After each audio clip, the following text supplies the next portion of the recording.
इस बीच आपको बता दें, आज आरक्षण को लेकर भारत बंद बुलाया गया है। कई विपक्षी दलों ने भारत बंद का समर्थन किया। SC/ST संगठनों ने भारत बंद का ऐलान किया है।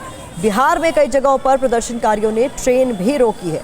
बंद को देखते हुए राजस्थान में 5 जिलों में स्कूलों को बंद करना पड़ा। तो ये तस्वीरें आपको दिखा रहे हैं। पटना के डाक बंगला चौराहे पर बड़ी संख्या में प्रदर्शनकारी जमा हुए और इसके अलावा प्रदर्शन दिल्ली में हुआ, लखनऊ में हुआ, जयपुर में हुआ, जिसका असर साफ तौर पर देखा जा रहा है। लेकिन सबसे ज्यादा बताया जा रहा है इसका असर बिहार में देखा जा रहा है। संवाददाता रुपेश कुमार की रिपोर्ट आपको दिखाते हैं।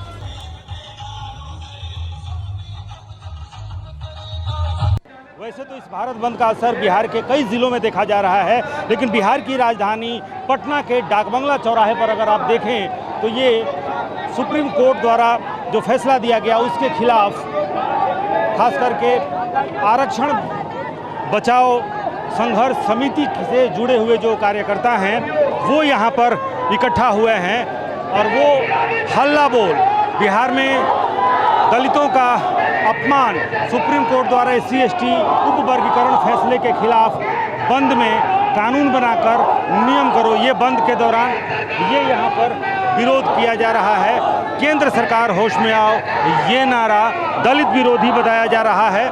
यहाँ पर हालांकि बैरिकेडिंग कर दी गई है। आमतौर पर माना यह जाता है कि डाकबंगला चौराहा जो बिहार की राजधानी पटना की हृदय स्थली है और इस हृदय स्थली पर अगर अपना प्रदर्शन या फिर संख्या, अपनी उपस्थिति अगर जोरदार तरीके से अगर कोई दर्ज कराता है कोई संगठन या फिर कोई राजनीतिक पार्टी, तो ये माना जाता है कि ये बंद या फिर उनका प्रदर्शन बहुत सफल रहा है। क्या मांग है आप लोगों की? मांग है कि आरक्षण जो जिस तरह सुप्रीम कोर्ट अधिक कर रहा है, जाति में बांट रहा है, जाति को एक दूसरे जाति, अगर हम सब एकता हम सब टूट गया, तीस तरह लड़ाई लड़ रहे हैं वो बाधित बीच में छूट जाएगा। बाबा साहब ने जो हम सब अधिकार एक साथ जोड़ा था वो ये बीजेपी सरकार, मनुवादी सरकार जो तोड़ने की कोशिश कर रही है, जो एकता खत्म करने की कोशिश, अगर वर्गीकरण करेंगे तो सबका वर्गीकरण होगा तो हमारे मामला में वो नहीं आएगा, हम उसके मामला में नहीं जाएंगे। इससे जाति मतलब एक दूसरे में भेदभाव होगा, कोई किसी का नहीं देखेगा। जो सुप्रीम कोर्ट हो या केंद्र की सरकार हो, जो रिजर्वेशन के साथ बार बार लिटमस टेस्ट कर रहा है, उसको हम लोग कदम बर्दाश्त नहीं करेंगे। देखिए, रुपेश की रिपोर्ट आप देख रहे थे, लेकिन हंगामा इस वक्त भी पटना में हो रहा है, तो सीधे मैं रुपेश का ही रुख करना चाहूंगी। रुपेश, इस वक्त क्या हो रहा है? ये लाठीचार्ज किस तरीके से यहाँ पर देखिए क्या हो रहा है, बताने की जरूरत नहीं है। प्रतिमा, आप तस्वीरें देखिए क्या हो रहा है, शायद शब्दों की जरूरत नहीं है। किस तरीके से पुलिस ने यहाँ पर दौड़ा करके और पिछले 1 घंटे से ये संघर्ष यहाँ पर चल रहा था। ये देखिए सामने कैसे एक व्यक्ति नीचे गिरा हुआ है, उस पर 10 लाठियाँ उसके ऊपर, एक व्यक्ति गिरा हुआ है यहाँ पर। एक व्यक्ति, इसको उठाओ भाई, उठाओ नहीं इसको। देखिए एक व्यक्ति यहाँ पर गिरा हुआ और उस पर, और वही हालत सामने भी देखिए। प्रतिमा, आप जहाँ भी देखिए भागते हुए जो आरक्षण बचाओ संघर्ष समिति के ये कार्यकर्ता, और यहाँ भी देखिए फिर यहाँ पर पकड़े गए हैं, फिर यहाँ पर लाठियाँ जहाँ तहाँ, हालांकि छुपने की कोशिश इन लोगों ने की है।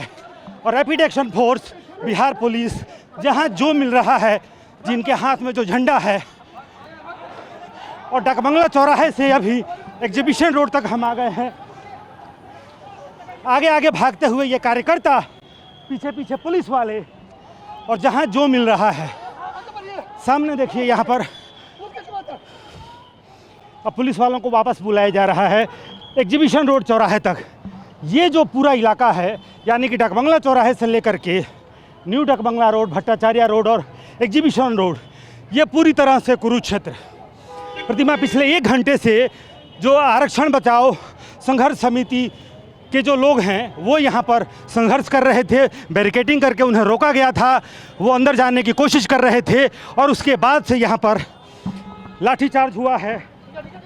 पुलिस ने यहाँ पर लाठीचार्ज किया। आप देखिए यहाँ पर सामने पुलिस वाले वापस लौट रहे हैं, क्योंकि उन्हें लग रहा है कि उन्होंने सभी कार्यकर्ताओं को यहाँ से भगा दिया है। दौड़ा कर लाठियाँ यहाँ पर भांजी गई। एक व्यक्ति गिरा हुआ, उसके ऊपर 10-10 लाठियाँ। और हालांकि बहुत देर से ये दावा ये कर रहे थे कि वो शांतिपूर्ण तरीके से संविधान के दायरे में रह करके वो ये अपना आंदोलन कर रहे हैं, लेकिन उसके बाद से जैसे ही इन लोगों ने अपनी बैरिकेडिंग तोड़ी, बैरिकेडिंग तोड़ने के बाद से अंदर जाने की कोशिश की और पुलिस को लगा कि उनके हाथ से चीज़ें निकल गई हैं। उसके बाद से यहाँ पर वाटर कैनन, उसके बाद से लाठीचार्ज हुआ यहाँ पर और जो एसडीएम हैं वो कह रहे हैं कि हल्का बल प्रयोग किया गया है, बल प्रयोग करने की नौबत यहाँ पे आ गई थी। हालांकि जो साजो सामान था वो सब कुछ यहाँ पर उनका छूट गया है और उसके ऊपर भी हमने दिखलाया था प्रतिमा किस तरीके से जिस ऑटो के ऊपर अपना झंडा और तमाम जो साजो सामान है वो लेकर के यहाँ पर पहुँचे थे, उसके ऊपर भी लाठियाँ चलाई गई। अब शांति इसलिए क्योंकि पुलिस वालों ने सबको मारकर दौड़ा कर पीट कर लाठियाँ भांज कर सबको यहाँ से हटा दिया है, भगा दिया है, इसको अपने कब्जे में ले लिया है यहाँ पर और इसको यहाँ से ले जाने की कोशिश की जा रही है।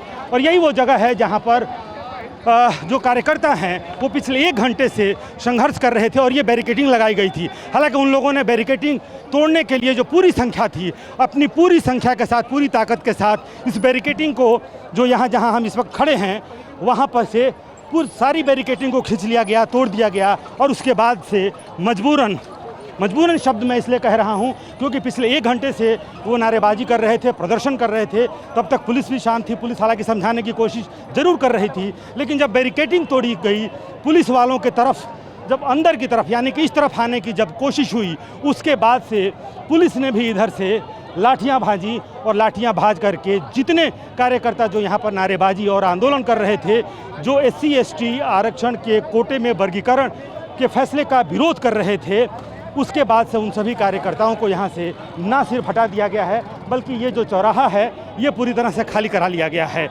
ट्रैफिक को फिर से बहाल लगभग कर लिया गया है। एक तरफ से आप देखिए तो गाड़ियों के आने का सिलसिला शुरू हो गया है। ये जो वाटर कैनन है ये भी वापस जाने की स्थिति में, क्योंकि वाटर कैनन भी शुरू कर दिया गया था और इधर से भी गाड़ियों का काफिला आना शुरू हो गया है।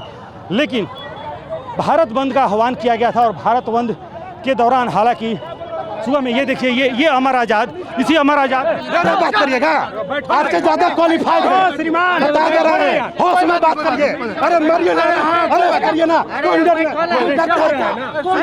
बता दे रहे, बता दे रहे, अरे होश में बात करो। पीछे बैठ बता दे रहे, चलो दूसरे गाड़ी ये कुछ कार्यकर्ताओं को गिरफ्तार करके ले जाया जा रहा है। जो अमर आज़ाद जिसके नेतृत्व में ये पूरा आंदोलन चल रहा था, उस अमर आज़ाद को पुलिस ने यहाँ पर गिरफ्तार किया है। हालांकि उसमें भी बहुत जद्दोजहद करनी पड़ी, लेकिन उसके बाद से अमर आज़ाद और उनके 2 साथियों को यहाँ से गिरफ्तार करके यहाँ से ले जाया गया है। और यहाँ पर देखिए ASP साहब हमारे साथ हैं। सर, क्या कार्रवाई यहाँ पे अभी बता। तो ये ASP जिनके नेतृत्व में यहाँ पर ये पूरी कार्रवाई हुई और जिसके नेतृत्व में ये सब लोग यहाँ पर इकट्ठा थे उसको यहाँ से गिरफ्तार कर लिया गया है।